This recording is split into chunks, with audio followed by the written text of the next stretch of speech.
Hello guys, आज हम CBSE class 12 applied maths में फाइनेंशियल मैथमेटिक्स का एक नया टॉपिक सीएजीआर पढ़ेंगे।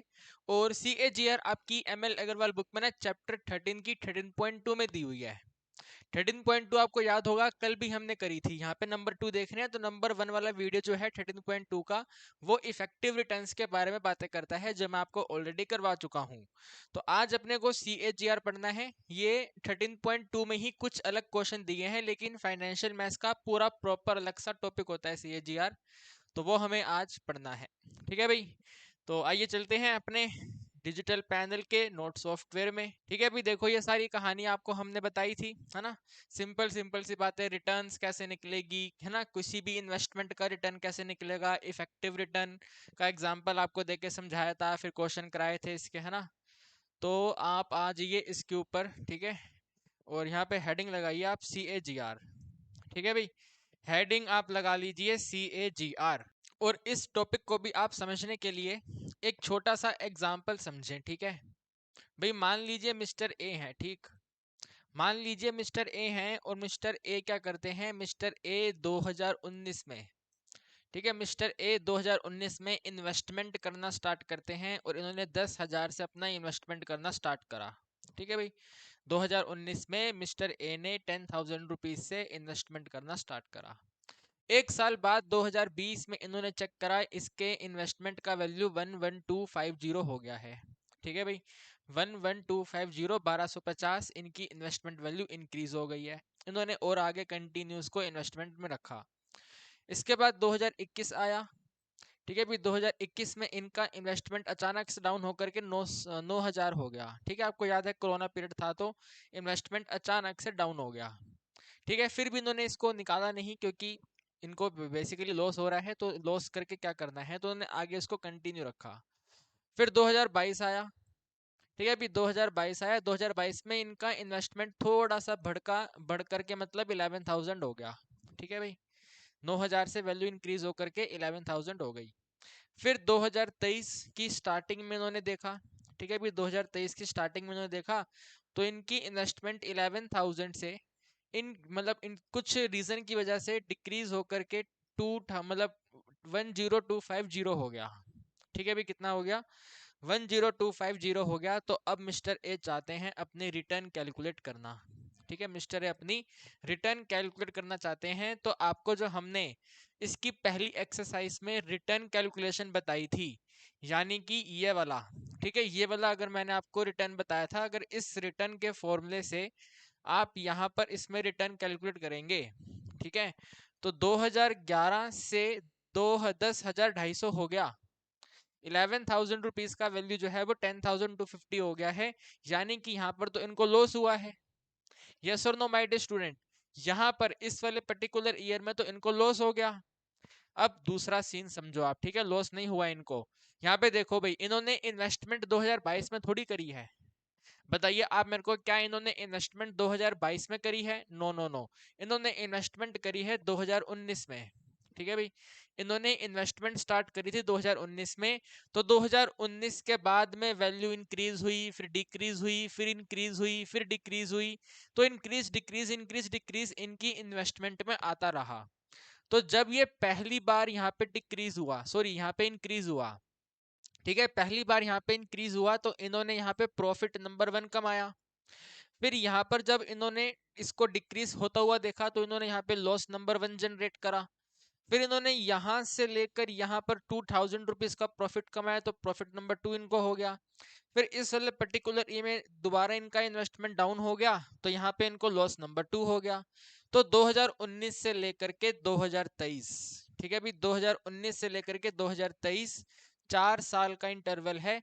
इनकी इन्वेस्टमेंट 4 साल के अकॉर्डिंग इंक्रीज हुई है, डिक्रीज हुई है, इंक्रीज हुई है, डिक्रीज हुई है, तब जाकर के 10250 हुई है। और इस बीच में इनको 2 बार प्रॉफिट हुआ है और 2 बार लॉस हुआ है। तो आप इन प्रॉफिट और लॉस को डेफिनेटली रिटर्न में तो कन्वर्ट कर लेंगे। प्रॉफिट नंबर 1 से रिटर्न नंबर 1 आ जाएगा, लॉस नंबर 1 से रिटर्न नंबर 2 आएगा, डेफिनेटली वो नेगेटिव रिटर्न रहेगा। प्रॉफिट नंबर 2 से आपके पास में रिटर्न नंबर 3 आ जाएगा, ये वाला पॉजिटिव रिटर्न रहेगा। लॉस नंबर 2 से फाइनल आपके पास में रिटर्न नंबर 4 आएगा। तो 4 सालों में आपके पास में 4 डिफरेंट रिटर्न होंगी। है ना भाई। 4 सालों में आपके पास में 4 डिफरेंट रिटर्न होंगी, तो CAGR क्या करता है, इन 4 डिफरेंट रिटर्न को 1 रिटर्न में कन्वर्ट करने का काम करता है। ठीक है भाई। अगर ये 4 रिटर्न आपने अलग अलग टाइम पीरियड में जनरेट करी है, एक साल, दूसरा साल, तीसरा साल, चौथा साल, अलग अलग ईयर का रिटर्न अगर आपको एक रिटर्न में कन्वर्ट करना है, तो उसको बोलते हैं हम CAGR।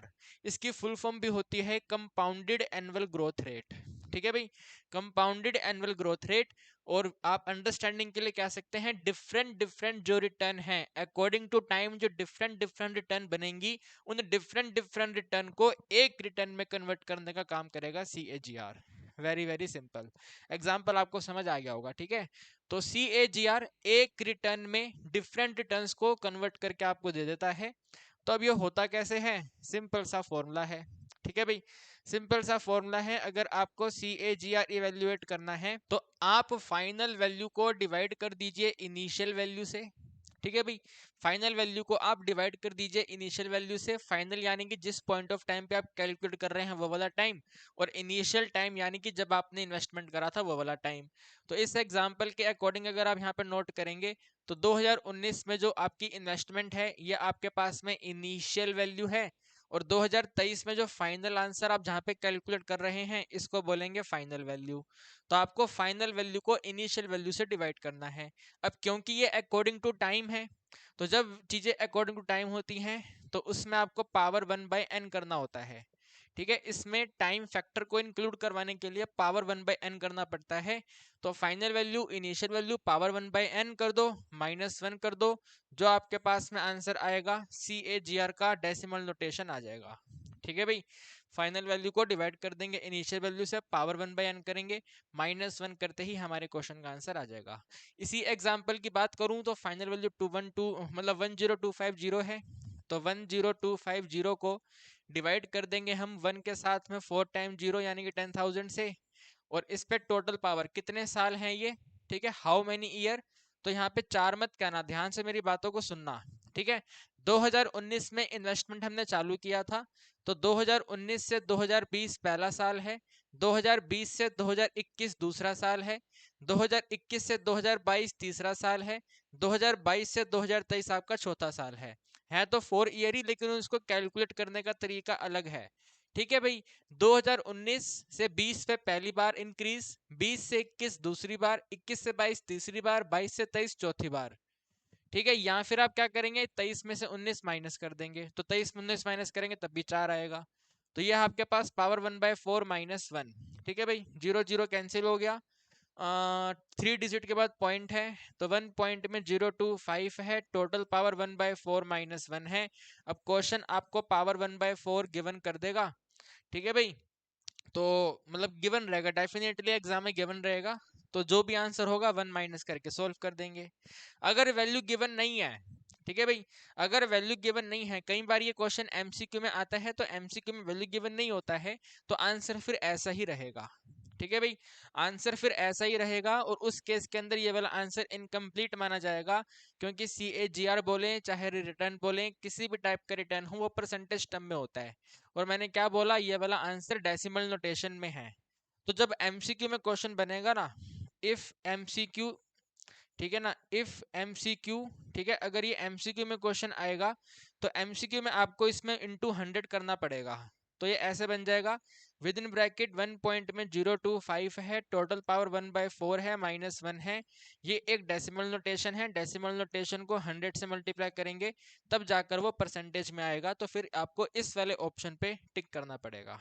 ठीक है भाई, आपको इस वाले क्वेश्चन पे टिक करना पड़ेगा, अदरवाइज 2 नंबर का क्वेश्चन है, 3 नंबर का क्वेश्चन है, तो वहां पे आपको ये वाला वैल्यू गिवन रहेगा, वैल्यू पुट करेंगे, 1 माइनस करेंगे, उसके बाद में इंटू 100 करेंगे, पहले नहीं करेंगे बाद में करेंगे। ठीक है, तो एक छोटी सी बात आपको ध्यान रखनी है, बिल्कुल सिंपल सा फॉर्मूला आपको ध्यान रखना है। और बात क्या ध्यान रखनी है, अगर फुल फ्लैश क्वेश्चन है तो वैल्यू गिवन रहेगी, अगर MCQ क्वेश्चन है तो वैल्यू गिवन नहीं रहती है, तो आंसर इसी तरीके से रहेगा, लेकिन उसमें इंटू 100 आपको अपने आप से करना पड़ेगा, क्योंकि ये वाला आंसर डेसिमल नोटेशन है। ठीक है, ये वाला आंसर आपका डेसिमल नोटेशन में रहेगा। ठीक है भाई, तो ध्यान रखिएगा। क्वेश्चन देखिए अब आप, ठीक है, भी क्वेश्चन देखिए, मिसिस वंदना इन्वेस्टेड 35,000, इन्होंने किसी कंपनी के शेयर में 35,000 रुपीज का इन्वेस्टमेंट करा है and reinvested the earning every year, हर साल जो इन्होंने अर्निंग कमाया है उसको री इन्वेस्ट करती गई। तो आगे कहते हैं at the end of 5 year, 5 साल के अंत पे, ठीक है भाई, 5 ईयर के एंड पे इनका जो शेयर है वो टोटल 56,000 तक जा चुका है। तो CAGR बताइए क्या है। ठीक है, इनके इन्वेस्टमेंट का CAGR क्या है। तो सॉल्यूशन में आप नोट करें फाइनल वैल्यू क्या है। तो क्वेश्चन कहता है 56,000 है। ठीक है भाई, फाइनल वैल्यू 56,000 है। इनिशियल वैल्यू क्या है। तो क्वेश्चन कहता है वंदना जी ने 35,000 रुपीज का इन्वेस्टमेंट किया था। साथ में लिखिए एन कितना है, कितने साल लगे हैं, तो 5 साल। ठीक है, एन वैल्यू 5 है। तो आप लिखेंगे भाई CAGR जो होता है, CAGR का सिंपल सा फॉर्मूला, फाइनल वैल्यू को डिवाइड कर दो इनिशियल वैल्यू से, टोटल पावर पे 1/n कर दो, -1 कर दो। तो फाइनल वैल्यू अपने पास में 56,000 रुपीज है, इसे हम डिवाइड कर देंगे 35,000 रुपीज से। ठीक है जी, टोटल पावर पे 1/5 आएगा, -1 कर देंगे। तो 0 0 कैंसिल, 56 और 35 को हम 7 के टेबल पे कट कर देते हैं, 7 8 जा 7 5 जा, तो 8/5 है, 8/5 का मतलब 1.6। ठीक है, अभी कितना बनेगा 1.6। तो विद इन ब्रैकेट 1.6 पे टोटल पावर 1/5 -1 है। अब ये वैल्यू आपको यहाँ पे दे रखी है, दिस इज 1 पॉइंट में 098 है, -1 करेंगे तो आंसर बनेगा 0 पॉइंट में 098। ठीक है, मैंने बोला था ना इसको जब सॉल्व करते हैं तो वो डेसिमल नोटेशन आता है, तभी आपको ध्यान रखना है MCQ में इसको इनटू 100 करना पड़ेगा, तो वो वाला आंसर करेक्ट माना जाएगा। ठीक है, इसको ध्यान रखिएगा। इस पे आइए, इसको 100 से मल्टीप्लाई करके दिखाते नहीं है इफेक्टिव रिटर्न्स वाले टॉपिक में, इसकी पहले वाली वीडियो मैंने आपको एक्सप्लेन करा था। आपको बस क्या करना है, इस डेसिमल पॉइंट को 9 के पास लेके जाना है, 2 डिजिट राइट में शिफ्ट करना है। तो 2 डिजिट राइट में शिफ्ट करेंगे तो 9.8% आ जाएगा। ठीक है, अभी कितना आ जाएगा माय डियर स्टूडेंट, टोटल मिला के बन जाएगा 9.8%। बिल्कुल सिंपल। ठीक है ना, आसान क्वेश्चन 2 मार्क्स में रहेगा। ठीक है, 2 से 3 मार्क्स में रहता है। आगे देखिए ये वाला। ठीक है, मोहन ने 5,000 इन्वेस्ट करे हैं एक फंड में इन द बिगिनिंग ऑफ 2018। ठीक है भाई, कहानी 2018 से चालू होती है, तो 2018 में 5,000 रुपीज का इन्वेस्टमेंट किया था। ठीक है भाई, अब बाय द एंड ऑफ 2018 के एंड पे इनका इन्वेस्टमेंट 9,000 हो गया। अगले साल मार्केट क्रैश हो गया तो 3,000 कम हो गया, ending up with 6,000 at the end of year 2019। 2019 के अंत पे वैल्यू 6,000 हो गई। नेक्स्ट ईयर यानी कि 2020 इनका इन्वेस्टमेंट 4500 पे चला गया और एंड हुआ है 10,500 पे at the end of the year. कौन से वाला ईयर, 2020 वाला ईयर। ठीक है, एंड ऑफ 2020। ठीक है, अभी एंड ऑफ 2020 पे इन्वेस्टमेंट कितना था, तो 10,500 था। ठीक है, इसके बीच में भी कुछ ना कुछ हुआ है, प्लस हुआ है, माइनस हुआ है, उस पर हमें फोकस नहीं करना है, बस आपको देखना है 2020 के अंत पे जो फाइनल वैल्यू है वो 10,500 है। तो now you need to find the value of CAGR क्या है। ठीक है भाई, आपको यहाँ पे CAGR बताना है क्या होगा। तो आप यहाँ पे देखिए, जो 2018 वाला वैल्यू है ये बिगिनिंग का वैल्यू है। ठीक है भाई, 2018 वाला वैल्यू बिगिनिंग का वैल्यू है। आप यहाँ पे देख लीजिए 5,000 रुपीज फंड जो है बिगिनिंग में 2018 का बिगिनिंग वैल्यू जो है वो 5,000 है। तो आपको अब इस एंड वाले वैल्यू को भी बिगिनिंग पे लेके जाना पड़ेगा, एंड वाले से काम नहीं चलेगा। You need here the beginning value कितना है, किसी पर्टिकुलर ईयर का बिगिनिंग वैल्यू कितना है, बिगिनिंग से बिगिनिंग पे कंपेयर करेंगे। तो 2020 के एंड का मतलब है 2021 का बिगिनिंग है ये। ठीक है ना, अभी 2020 के एंड का मतलब है ये 2021 का बिगिनिंग है, तो 2021 के बिगिनिंग में ये वाला वैल्यू आपके पास में है। तो भाई 2018 से कहानी स्टार्ट हुई थी, 2021 में आके खत्म हुई है, तो 21 से 18 माइनस करेंगे, 3 साल का गैप आएगा, तो एन वैल्यू इसमें 3 है। ठीक है भाई, this is the initial value, ये आपका फाइनल वैल्यू, और एन वैल्यू आपके पास में 3 है। If you consider 2020 and subtract 2020 and 18 you will get n2, n2 is wrong answer. So always remember, beginning से चालू करा तो बिगिनिंग पे आके खत्म करेंगे।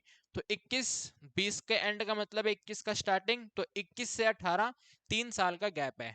ठीक है, तो इन सब डेटा को यहाँ पे नोट करते हैं सॉल्यूशन में, फटाफट स्पीड से आप नोट करेंगे।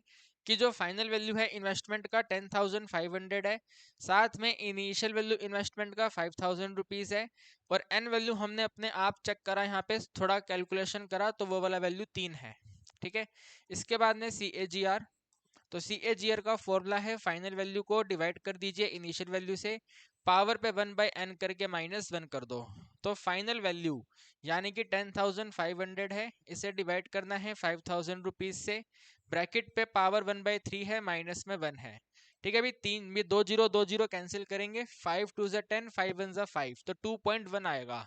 ठीक है, अभी कितना आएगा, 2.1 आएगा। तो 2.1 पे टोटल पावर 1/3 है, -1 है, और 2.1 ये दिया हुआ आपको 1.28। सो 1.28 में -1 करेंगे तो आंसर बनेगा 0.28। 0.28 में डेसिमल पॉइंट आगे आ जाएगा तो 28% आंसर आएगा।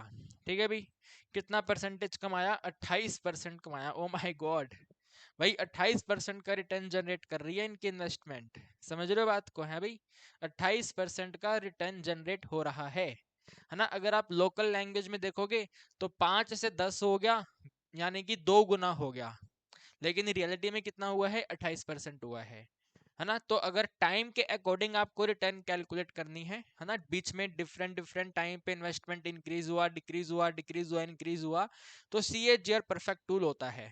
ठीक है, तो कितना परसेंट है, 28% है इस क्वेश्चन का आंसर। ओके, ये वाला देखिए आप। ठीक है, Bhandari invested 10,000 rupees in portfolio with return given below, ये आपको कुछ डेटा वैल्यू दिया हुआ है। ठीक है भाई, तो 1 अप्रैल से मार्च 2013 ये पहला साल है। ठीक है, ये वाला पहला साल है, ऐसा पहली बार हुआ। तो पहले साल में इनका इन्वेस्टमेंट 12,000 पे चला गया, फिर दूसरे साल पे इनका इन्वेस्टमेंट 12,500 हो गया, तीसरे साल पे इनका इन्वेस्टमेंट इतना हो गया, और फाइनली फोर्थ वाले ईयर पे इनका इन्वेस्टमेंट इतना हो गया। ठीक है भाई, तो टोटल 4 यहाँ पे ईयर आपको दे रखे हैं, 4 डेटा पॉइंट आपको दे रखे हैं, तो टोटल ईयर वैल्यू 4 है। ठीक है, एन वैल्यू 4 रहेगी। तो यू नीड द स्टार्टिंग कितना है, तो भाई स्टार्टिंग तो 10,000 रुपीज है। ठीक है, और एंडिंग कितना है, एंडिंग 18,000 रुपीज है। तो यहाँ पर नोट करेंगे सॉल्यूशन में फाइनल वैल्यू कितना है, तो वो 18,000 रुपीज है। इनिशियल वैल्यू कितना है, तो वो 10,000 रुपीज है। ठीक है, इसके बाद एन वैल्यू कितना है, तो भाई 4 है, 4 बार प्लस माइनस हुआ है।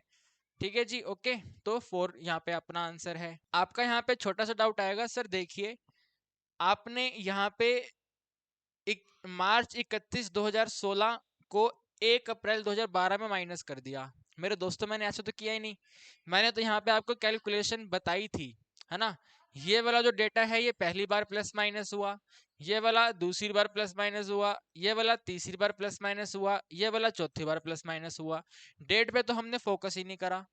हालांकि अगर आपको डेट फोकस करनी है, जैसे मैंने यहाँ पे बिगिनिंग बिगिनिंग एंडिंग एंडिंग करी है, अगर आपको ऐसे फोकस करनी है तो वो 1 अप्रैल 2012 है। ठीक है भाई, वो आपका 1 अप्रैल 2012 आपको दिया हुआ है, और साथ में ये है 31 मार्च। ठीक है भाई, ये वाला है आपके पास में 31 मार्च। ठीक है, 31 मार्च में 2016। ठीक है भाई, तो जो 31 मार्च 2016 है, ठीक है, 31 मार्च 2016 जो एंडिंग वाला वैल्यू है, अगर आप इसको बिगिनिंग पे लेके जाओगे तो भाई बिगिनिंग का मतलब 1 अप्रैल 2016 ही तो है, एक दिन पहले वाला दिन ही तो बनेगा इससे, हाँ या ना भाई। 1 अप्रैल और 31 मार्च दोनों 2016 के पॉइंट पे तो आएंगे। अगर यहाँ पे दिसंबर और जनवरी वाला केस होता, 31 दिसंबर और 1 जनवरी, वहां पे ईयर चेंज हो जाता है, यहाँ पे तो नहीं होगा, यहाँ पे 2016 रहेगा। तो 1 अप्रैल 2012, 1 अप्रैल 2016, ऐसे कर लो आप इसे। ठीक है, इसको माइनस करोगे तब भी 4 आंसर आएगा। ठीक है, लेकिन इसमें वो कंसेप्ट अप्लाई करने की नीड नहीं थी, आपको बस काउंट कर लो, पहली बार, दूसरी बार, तीसरी बार, चौथी बार, तो बस एन वैल्यू 4। ठीक है भाई, तो एन वैल्यू 4 है। अब यहाँ पे आप नोट कर दो CAGR का फॉर्मूला। ठीक है भाई, CAGR का फॉर्मूला है, फाइनल वैल्यू को हम डिवाइड कर देंगे इनिशियल वैल्यू से, टोटल पावर पे 1/n माइनस में 1 आ जाएगा।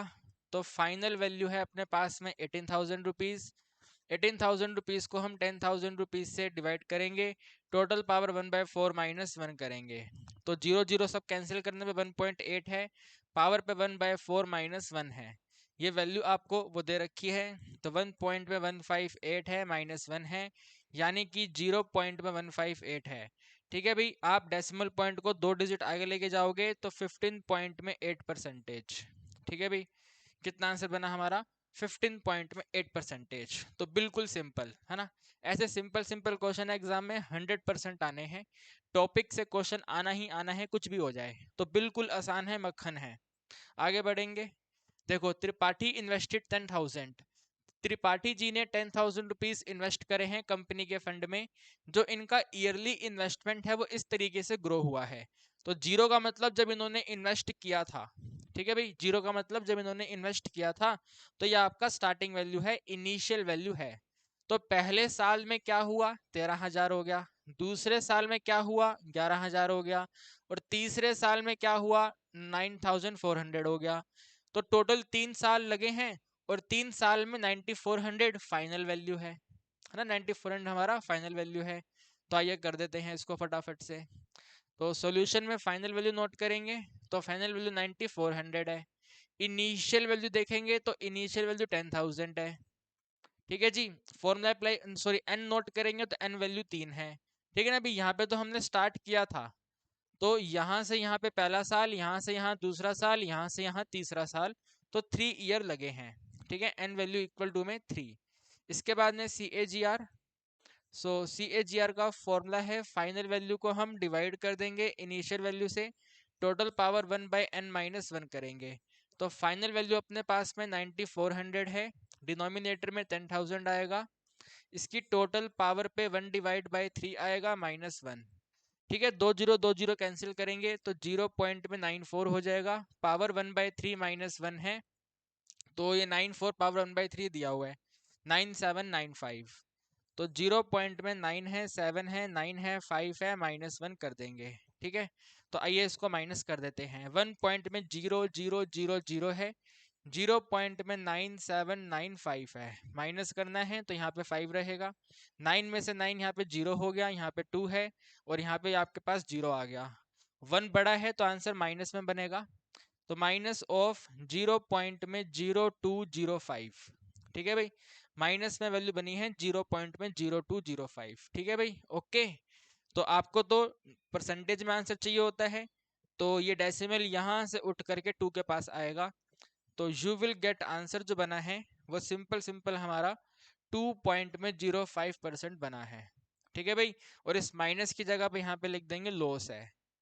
ठीक है भाई, नेगेटिव का मतलब क्या होता है? लॉस है। तो 2.05% का लॉस हो गया। ठीक है भाई। त्रिपाठी जी को 1 साल और वेट करना चाहिए था, अभी तो फिलहाल त्रिपाठी जी को लॉस हो रहा है। ठीक है भाई, समझ पा रहे हो बात को? त्रिपाठी जी को लॉस हो गया है 2% का। आगे बढ़िए। ठीक है, ये वाला। मिस्टर कुमार ने 20,000 इन्वेस्ट करे हैं 2014 में 5 सालों के लिए। अगर सी ए जी आर इनका 11,184% है तो एंड वैल्यू कितना था वो बताइए। ठीक है, what is the end value, यानी कि फाइनल वैल्यू कितना है वो आपको बताना है। सी ए जी आर आपको दिया हुआ है। तो आप नोट करेंगे भाई सी ए जी आर। ठीक है भाई, सी ए जी आर हमें दिया हुआ है 11.84%। इसका फॉर्मूला यहाँ पे नोट करेंगे हम। तो फाइनल वैल्यू है, डिवाइड में हमारा इनिशियल वैल्यू है, टोटल पावर पे 1/n है, -1 है, इक्वल टू परसेंटेज रिमूव करेंगे तो डेसिमल यहाँ से यहाँ पे आ जाएगा। 0.1184 हो जाएगा। ठीक है भाई, 0.1184 होएगा। जब हम परसेंटेज अप्लाई करेंगे तो राइट में शिफ्ट करना 2 डेसिमल, परसेंटेज रिमूव करेंगे लेफ्ट में शिफ्ट कर देना। बिल्कुल सिंपल क्लियर कंसेप्ट है। ठीक है, अब -1 यहाँ पे जाके प्लस होगा। तो 0.1184 है, प्लस में 1 करना है। यहाँ पे रहेगा फाइनल वैल्यू, डिनोमिनेटर में इनिशियल वैल्यू, टोटल पावर पे 1/n। फाइनल वैल्यू आप लोगों को फाइंड करना है। इनिशियल वैल्यू आपको 20,000 दिया हुआ है। ठीक है जी। तो फाइनल वैल्यू 20,000 के डिनोमिनेटर में 1/5 है। ठीक है, 5 साल लगे हैं तो 1/5 है। इक्वल टू में दोनों को एडिंग करेंगे 1.1184 आएगा। ठीक है भाई, 1.1184 आएगा। अब यहाँ पे एक छोटा सा कंसेप्ट देखो। अगर आपके पास में x पावर 2 का आंसर 16 होता है तो आप लिखते हैं x का वैल्यू जो है वो √16 है। या फिर रूट की वैल्यू होती है 1/2, तो 16 पावर 1/2 ऐसे होता है। तो आपने यहाँ पे सीखना यह है कि यहाँ पे 1/2 है तो दूसरी तरफ जाके वो 2 हो जाएगा, यानी कि रेसिप्रोकल होगा। टू का रेसिप्रोकल है 1/2, 1/2 का रेसिप्रोकल 2। तो यहाँ पे 1/5 है, वहां पे जाके 5, तो यहाँ पे 5 था, तो यहाँ पे फ्रैक्शन मतलब रेसिप्रोकल हो गया 1/5, उल्टा उल्टा। ठीक है, अभी 2 है तो 1/2, 1/2 है तो यहाँ पे 2, तो यहाँ 1/5 है तो वहां पे जाके 5 हो जाएगा। सो 1.1184 है। टोटल पावर 5 करेंगे, यहाँ पे है फाइनल वैल्यू डिनोमिनेटर में 20,000। ठीक है, दोबारा से फाइनल वैल्यू के डिनोमिनेटर में 20,000 है, और इसका टोटल आंसर ये आपको कितना दिया हुआ देखो 1.75। ठीक है, 1.75 लेना है। अब आगे आपको मालूम है 20 वहां जाके मल्टीप्लाई, कितना सिंपल, 20 को मल्टीप्लाई कर दो तो फाइनल वैल्यू इक्वल टू में 20,000। ठीक है, मल्टीप्लाई कर देंगे 1.75। So final value equal to में भाई 175 का डबल, 175 का डबल 350। ठीक है, अभी कितना बनेगा 350 बनेगा। सो मल्टीप्लीकेशन है 350, जो ये दो जीरो हैं वो इन दो जीरो को कम कर देंगे तो बस दो जीरो और आएगी, तो फाइनल वैल्यू जो है वो 35,000 रुपीज है। ठीक है, अभी कितना है 35,000 रुपीज है। समझे नहीं बात को, क्या कर रहे हो भाई, 20,000 है। ठीक है जी, 20,000 है, मल्टीप्लाई जो 1.75 है इसको आप ऐसे लिख दो 175, डिनोमिनेटर में 100। तो ये दो जीरो जो हैं ये दो जीरो कम कर देंगे, तो ये जो दो वाली जीरो हैं वो यहाँ पे मैंने नोट करी, और 175 को 2 से करेंगे तो 35 मतलब 350 350 आएगा। तो 35,000 जो है वो हमारा फाइनल आंसर है। ओके जी, final value of the investment is equal to में 35,000। ओके, तो दिस क्वेश्चन इज कंप्लीट, आगे बढ़िए। ठीक है, नरेश जी क्या कहते हैं 12वें क्वेश्चन में, बुक में 12वां क्वेश्चन है। ठीक है, तो नरेश जी कहते हैं इन्होंने 200 शेयर परचेज करे हैं सिटी लुक कंपनी के, जो 100 रुपीज में मिल रहे थे। After selling them he received 30,000 rupees. तो सेलिंग करने के बाद में 30,000 रुपीज इन मतलब 30,000 रुपीज में सेलिंग करने के बाद इन्होंने 2247 का CAGR बनाया है। ठीक है भाई, इन्होंने 2247% का CAGR बनाया है, तो फाइनल वैल्यू है CAGR है। क्वेश्चन कहता है कैलकुलेट करिए नंबर ऑफ ईयर, यानी कि एन वैल्यू आपको बतानी है। ठीक है भाई, इस क्वेश्चन में आपको एन वैल्यू फाइंड करना है। तो चेक करो क्या इनिशियल वैल्यू है आपके पास। आप कहेंगे नहीं सर इनिशियल वैल्यू नहीं है। सो अगर इनिशियल वैल्यू नहीं है तो क्या आप फाइंड कर सकते हैं। भाई 1 शेयर का प्राइस 100 रुपीज था, इन्होंने 200 शेयर परचेस कर लिए तो 20,000 हो गया, हाँ या ना। 1 शेयर, मान लो 1 टॉफी 100 रुपये का, या आपको तो चॉकलेट पसंद होगा तो 1 चॉकलेट 100 रुपीज का, तो 200 चॉकलेट कितने का 20,000 रुपीज का। तो बस वो यहाँ पे आप नोट कर लो। ठीक है, इनिशियल वैल्यू यहाँ पे बना लो आप। इनिशियल वैल्यू इक्वल टू में 100 रुपीज को मल्टीप्लाई कर दो 200 से, तो आंसर बन जाएगा 20,000 रुपीज। ठीक है भाई, साथ में फाइनल वैल्यू आपको दे रखा है 30,000 रुपीज है, और एन हमें कैलकुलेट करना है। ठीक है, एन के आगे क्वेश्चन मार्क, CAGR आपको दिया हुआ है, तो CAGR है 22.47%। ठीक है भाई, 22.47%। इसके पहले ही क्वेश्चन में हमने आपको एक्सप्लेन करा, परसेंटेज को जब हटाते हैं तो डेसिमल लेफ्ट में शिफ्ट होता है, तो जो डेसिमल पॉइंट है 22 से यहाँ पे आ जाएगा, तो यहाँ पे अब इसको नोट करेंगे 0.2247। ठीक है भाई, 0.2247, और यहाँ पे आप नोट करेंगे फाइनल वैल्यू है, डिनोमिनेटर में इनिशियल वैल्यू है, टोटल पावर पे 1/n रहेगा, माइनस में 1 आएगा। ठीक है भाई, -1 वहां पे जाके प्लस हो जाएगा, तो यू आर राइटिंग 0.2247 है, इसके एडिंग में 1 है, और यहाँ पर अब वैल्यू पुट कर दो, फाइनल वैल्यू 30,000।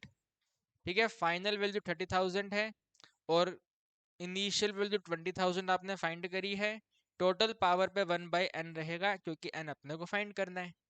तो यहाँ पे जब आप इसको एडिंग कर लोगे, ठीक है ना, राइट हैंड साइड पे जब आप एडिंग कर लोगे तो 1.2247 हो जाएगा। ठीक है जी, 1.2247, यहाँ पे 4040 कैंसिल। ठीक है ना, ये वाली 40 ये वाली 40 कैंसिल, 3/2 का मतलब 1.5, तो यहाँ पे है आपके पास 1.5 पे टोटल पावर 1/n। ठीक है भाई, तो इसको आगे आपको सॉल्व करना है, और इसको आगे सॉल्व करने के लिए क्वेश्चन वैसे आपको हिंट दिया हुआ है लॉग और लॉग, तो इसमें लॉग अप्लाई करना है। वैसे भी आपको याद होना चाहिए, हमने डेरिवेटिव में आपको सिखाया है, और क्लास 11th का लोगैरिथम भी आपको याद होना चाहिए कि जब तक जो पावर वेरिएबल n यहाँ पे वेरिएबल है वो फाइंड करना है, तो जो वेरिएबल पावर में है वो जब तक बेस पे नहीं आएगा तब तक फाइंड नहीं हो सकता। 100% फाइंड नहीं हो सकता जब तक आप वेरिएबल को बेस पे ना ले आओ। तो वेरिएबल को बेस पे लाने के लिए हमें लॉग अप्लाई करना पड़ता है ना। लोगैरिथम की प्रॉपर्टी के हिसाब से ही जो पावर है वो बेस पे आ पाती है। Because you know very well कि अगर m पावर n का आपने लॉग किया है तो ये आंसर होता है n मल्टीप्लाई में लॉग m। ठीक है भाई, कितना होता है n मल्टीप्लाई में log m, ये वाला फॉर्मूला होता है।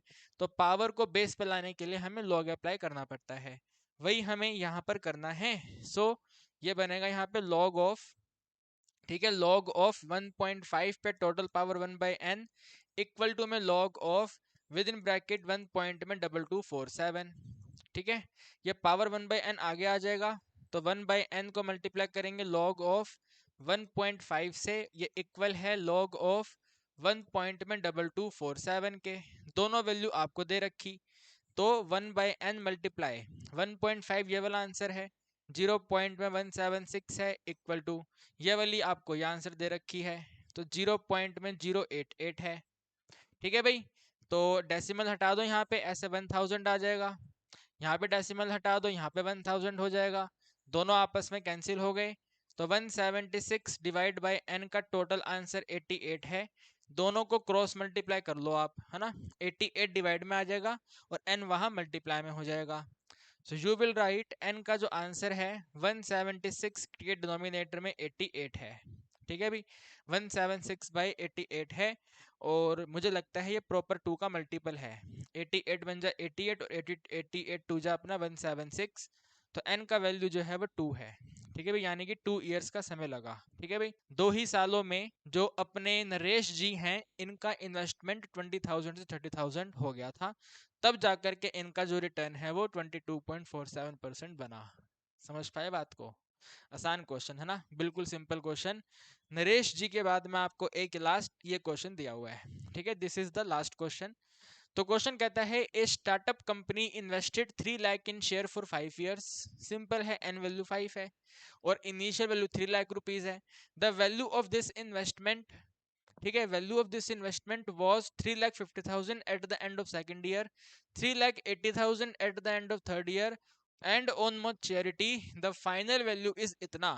तो भाई हमें बीच की वैल्यू में लेना देना नहीं है, फाइनल कितना है, तो फाइनल तो है ये 4,50,000। ठीक है भाई, फाइनल कितना है, ये 4,50,000 है, और इनिशियल कितना है, तो इनिशियल आपका ये 3 लाख रुपीज है। ठीक है भाई, ये 3 लाख रुपीज है, और यहाँ पे देखो तीसरे साल के एंड पे इतना था, तो अगले चौथे वाले साल पे मैच्योरिटी वाला कौन सा ईयर है, तो इसका अगला चौथा साल, तो एन वैल्यू 4 रहेगा। ठीक है भाई, एन वैल्यू यहाँ पे 4 रहेगा। नहीं, रुको रुको रुको, वेट वेट वेट, 4 क्यों रहेगा, y4 यहाँ पे लिखा हुआ है 5 इयर्स की इन्वेस्टमेंट है, तो n वैल्यू 5 रहेगा। बेसिकली यहाँ पे आपको फोर्थ ईयर का डेटा गिवन नहीं है, ठीक है ना, या आपको सेकंड ईयर का डेटा दिया हुआ है या आपको थर्ड ईयर का दिया हुआ है, फोर्थ का हमें गिवन ही नहीं है, डायरेक्ट फाइनल का वैल्यू दिया हुआ है। सो 5 ईयर, ठीक है, अगर क्वेश्चन ने मेंशन किया हुआ है 5 इयर्स तो बस n वैल्यू 5 है, तो नोट कर दो यहाँ पे आप। इनिशियल वैल्यू कितना है, तो इनिशियल वैल्यू 3 लाख रुपीज है। ठीक है, साथ में फाइनल वैल्यू कितना है, तो 4,50,000 हो गया है। तो n कितना है, तो क्वेश्चन ने कहा है 3 लाख 5 साल के लिए इन्वेस्ट करे हैं, तो वो 5 है। ठीक, तो सी ए जी आर, ठीक है भाई, सी A G are equal to में फाइनल वैल्यू को हम डिवाइड करेंगे इनिशियल वैल्यू, टोटल पावर पे 1 बाई n माइनस 1 करेंगे, तो फाइनल वैल्यू 4,50,000 है। ठीक है, इसे डिवाइड करना है 3 लाख रुपीज से। ठीक है भाई, 3 लाख रुपीज से टोटल पावर पे 1 बाय 5 आएगा, माइनस 1 आएगा, तो आप 4 0 माइनस करेंगे 30 अपॉन में मतलब 45 30 है, 15 की टेबल कट कर लेते हैं, है ना, तो 15 3 जा 15 2 जा, और 3 बाई 2 1.5 होता है, तो पूरी कैलकुलेशन बनेगी 1.5। सो 1.5 पे टोटल पावर 1 बाय 5 माइनस 1 है, तो 1.5 कितना है, ये 1084 दिया हुआ है, 1 पॉइंट में 084 है, माइनस 1 है, तो आप माइनस करेंगे तो 0 पॉइंट में 084 हो जाएगा, मल्टीप्लाई 100 का मतलब है यहाँ पे इधर आके शिफ्ट हो जाएगा, तो 8 पॉइंट में 4% आंसर है। ठीक है भाई, 8.4% जो है वो हमारे क्वेश्चन का आंसर है। और माय डियर स्टूडेंट, ये वाला लास्ट क्वेश्चन था आपकी बुक में, ठीक है। 13.2 एक्सरसाइज में आपको 13 क्वेश्चन दिए हैं, तो ये वाला 13 क्वेश्चन था जो कंप्लीट हो गया। इसके साथ आपका ये वाला मतलब पूरा क्या कहते हैं टॉपिक भी कंप्लीट हो गया, ठीक है। एक्सरसाइज टॉपिक दोनों कंप्लीट हो गए। तो यहाँ पे इसका कंसेप्ट है और फिर ये वाले क्वेश्चन है, ठीक है। और आपको जब पीडीएफ मिलेगी तो कोई कंफ्यूजन आपको नहीं होगा, क्योंकि इसके पहले वाले जो कंसेप्ट के क्वेश्चन है वो सब ऊपर हैं, ठीक है। और ये वाला बिल्कुल नया फ्रेश है। तो आपको जब पीडीएफ मिलेगी तो आपको कहीं कोई दिक्कत नहीं आएगी, ठीक है ना। देख सकते हैं आप, सभी के सभी स्लाइड्स फिल हो गए हैं, चाहे पहले की बात करें चाहे अभी इस क्लास की बात करें, ठीक है। तो सब कुछ बढ़िया शानदार तरीके से कंप्लीट हमने आपको करवा दिया है। उम्मीद करता हूँ सारी बातें आपको समझ आ गई हैं। अब अगली क्लास में नया टॉपिक आपको करवाएंगे। Till then bye bye, good night. और हाँ, वीडियो को अपने दोस्तों के साथ डेफिनेटली शेयर कर देना, ठीक है गाइस। चलिए बाय बाय।